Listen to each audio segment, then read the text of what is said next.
Several years before his death in 1972, a remarkable Jewish rabbi named Abraham Joshua Heschel suffered a severe heart attack that left him exhausted and weak.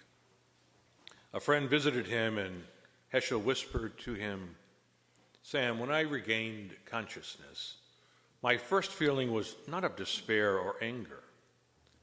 I felt only gratitude to God for my life, for every moment that I had lived. Take me, O Lord, I thought. I have seen so many miracles in my lifetime." Exhausted by the effort, Heschel paused, then added, "That is what I meant when I wrote, 'I did not ask for success. I asked for wonder. You gave it to me.'" Today, too, we ask for wonder. This is the feast of Corpus Christi, or the body of Christ. It's a day to marvel at the wondrous gift God has given us in the Eucharist. The feast originated in the 13th century when an Augustinian nun named Juliana had a vision. She saw the full moon, but with one dark circle in the middle.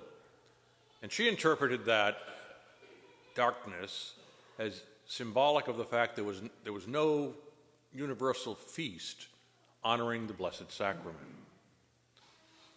Juliana must have been one persuasive woman, because 55 years later, there was a universal feast in honor of the Blessed Sacrament.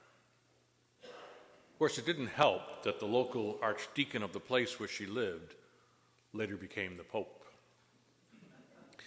We pause to thank God for the wonderful gift that we have received.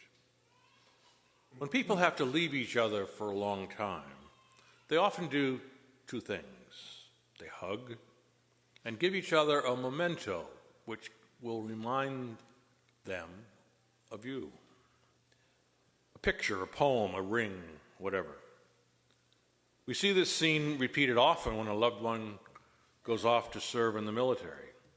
People hug and exchange gifts.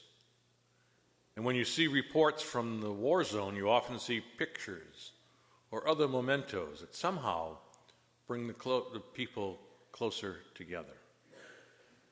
When Jesus was leaving his disciples, as we heard in the gospel story, he left them not simply a memento, he left them his own body and blood present in the Eucharist. While we are separated until he comes again, Christ is still present with us in the Eucharist. It is indeed a wonder. And today we simply pause to celebrate this marvelous gift that Christ has given us. It used to be Foxwood's theme, but we are the ones who can sing on this great feast, the wonder of it all.